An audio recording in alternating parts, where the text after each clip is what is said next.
Hello everyone. आइए विज्ञान सीखे चैनल पर आप सभी का स्वागत है। प्रश्न पहला, यौन संचरित रोग से आप क्या समझते हैं?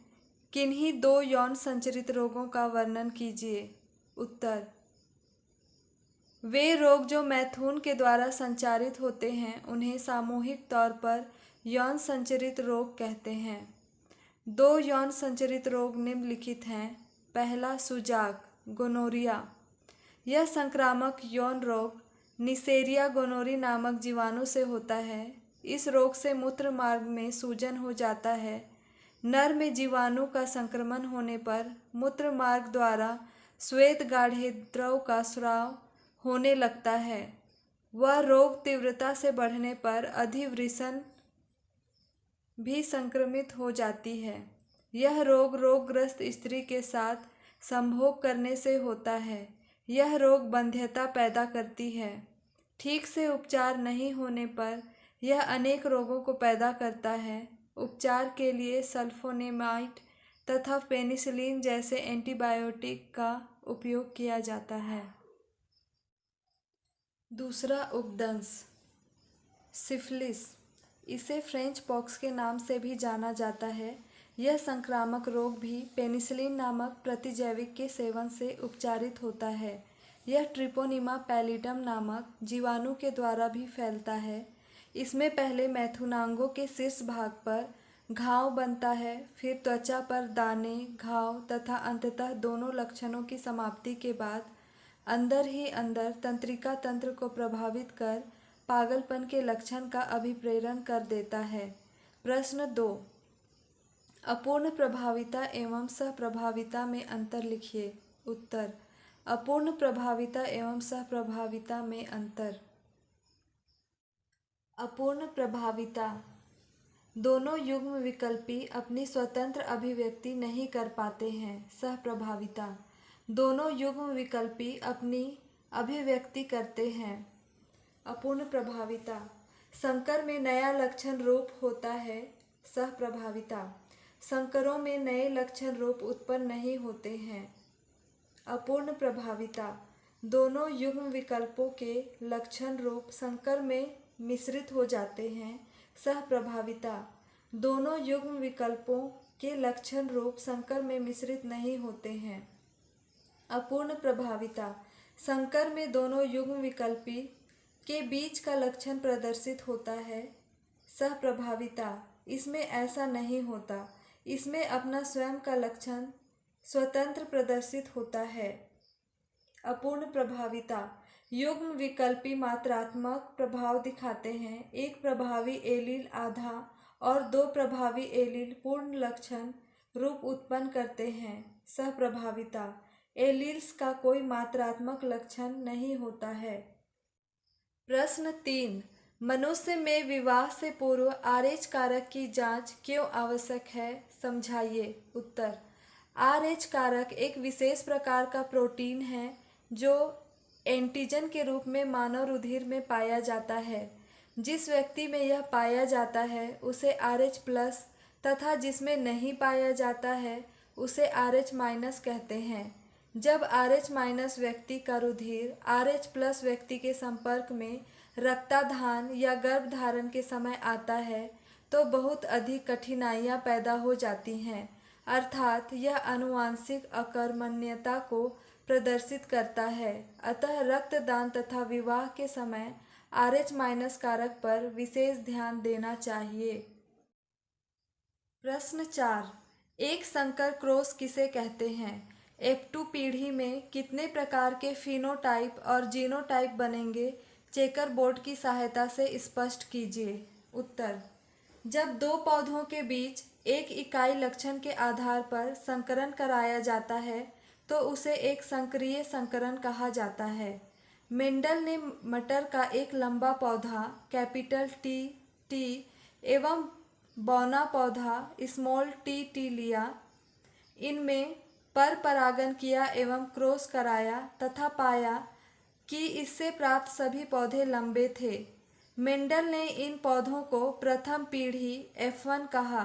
जब F1 पीढ़ी के पौधों को स्वपरागन के लिए छोड़ दिया जाता है तब F2 पीढ़ी प्राप्त होती है, जिनमें F2 पीढ़ी में एक लंबे पौधे कैपिटल टी, दो संकरित लंबे पौधे कैपिटल टी स्मॉल टी तथा एक शुद्ध बौने पौधे स्मॉल टी फिनोटाइप 3:1 के प्राप्त हुए तथा जीनोटाइप के एक शुद्ध लंबे कैपिटल टी, दो मिश्रित लंबे कैपिटल टी स्मॉल टी तथा एक शुद्ध बौना स्मॉल टी 1:2:1 प्राप्त हुए।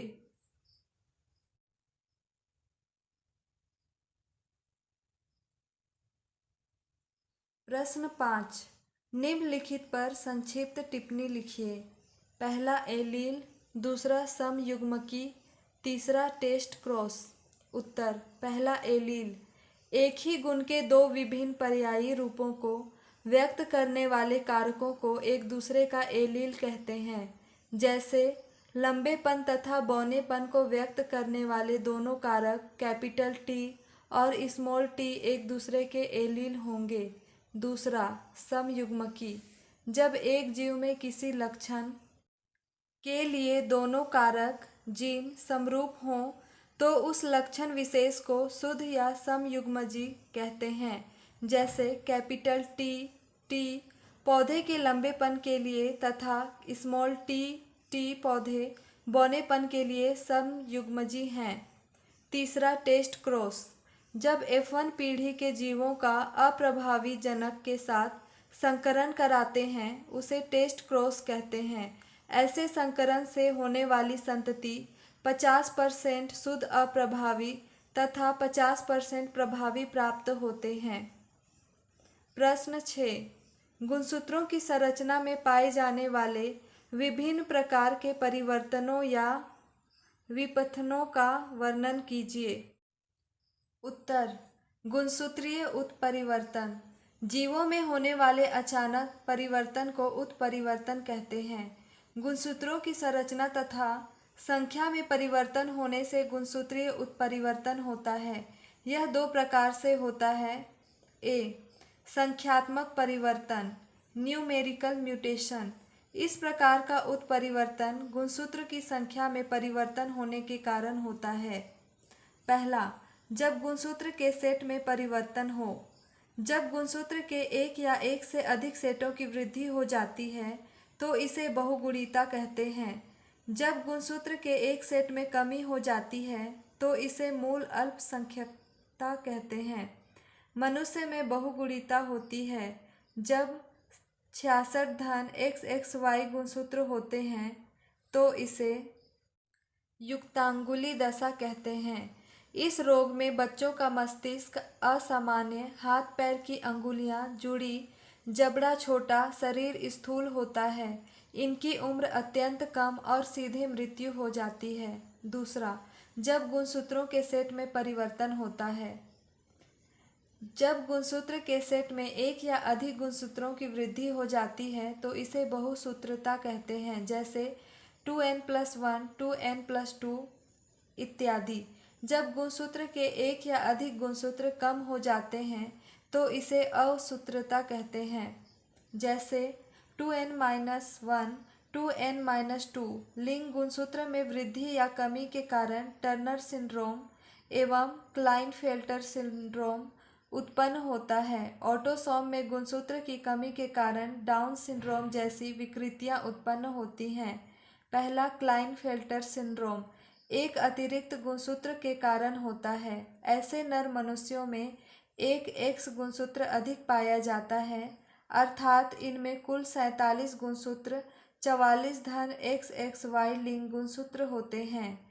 दूसरा, टर्नर सिंड्रोम में 45 गुणसूत्र 44 धन X होते हैं। इससे ग्रसित मादा में अंडाशय विकसित नहीं होता है, अर्थात बंध्य होता है। मानव में ऑटोसोम गुणसूत्र की वृद्धि के कारण निम्नलिखित विकृतियां उत्पन्न होती हैं। पहला, मंगोलियन जड़ता। 21वें जोड़ी क्रोमोसोम में ट्राइसोमी होती है। दूसरा, 18 ट्राइसोमी। 18वें जोड़ी का क्रोमोसोम छोटा एवं कमजोर होता है। मस्तिष्क, हाथ एवं पैर का विकास शिशु में नहीं होता है। तीसरा, 13 ट्राइसोमी। 13वें जोड़ी गुणसूत्र में असामान्यता उत्पन्न होती है। शिशु में मस्तिष्क, हाथ एवं आँख कम विकसित होते हैं। बी, संरचनात्मक उत्परिवर्तन। इस प्रकार का उत्परिवर्तन गुणसूत्र की आंतरिक संरचना में परिवर्तन के कारण उत्पन्न होता है। ये निम्नलिखित 4 प्रकार के होते हैं। पहला, अल्पता, डेफिशिएंसी। गुणसूत्र के एक खंड का लोप हो जाता है जिससे जीन की संख्या में कमी हो जाती है। दूसरा, गुणन, डुप्लीकेशन। इस गुणसूत्र का एक खंड आ करके जुड़ जाता है जिससे जीन की संख्या में वृद्धि हो जाती है। तीसरा, स्थानांतरण, ट्रांसलोकेशन। 2 असमजात गुणसूत्रों के मध्य जीन्स के आदान प्रदान के कारण होता है। चौथा, प्रतिलोमीकरण, इन्वर्सन। गुणसूत्र का कुछ भाग मुड़कर पुनर्विन्यास होता है जिस कारण जीन के विन्यास में परिवर्तन हो जाता है। विज्ञान से संबंधित और अधिक जानकारी के लिए हमारे इस चैनल को लाइक, सब्सक्राइब एंड शेयर करें। Thanks for watching.